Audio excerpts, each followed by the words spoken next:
Bonjour Luc, donc nous sommes Bonjour. au salon de l'agriculture et le président de la République a proposé, il y a quelques jours, d'instaurer des prix planchers. Finalement, ça rejoint un petit peu ce que vous voulez avec la loi Egalim, non?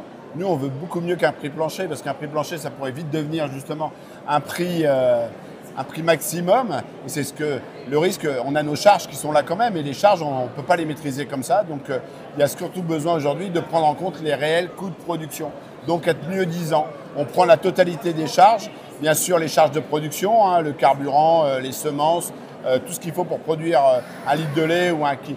Et puis après, derrière, on prend surtout la main-d'œuvre. Parce qu'aujourd'hui, on ne prend pas assez le temps passé par l'exploitant, le salarié. Et c'est ça, vraiment. Et en plus, on le négocie de façon régionale pour que vraiment on soit sur un prix moyen.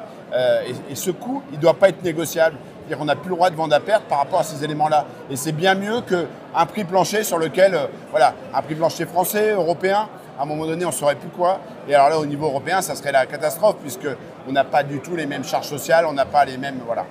D'accord, donc un prix plancher, ce n'est pas une bonne idée, d'après loi. C'est une très mauvaise idée. Ça paraît être une bonne idée sur la carte, mais derrière, dès qu'on creuse un petit peu, finalement, on a déjà ce qu'il faut. Il faut juste appliquer la loi Egalim qui rend aujourd'hui que la matière première agricole n'est pas négociable.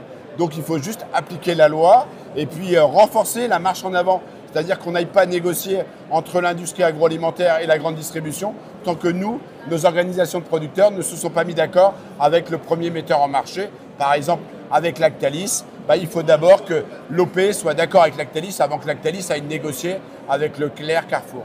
D'accord, écoute, merci beaucoup pour ces clarifications.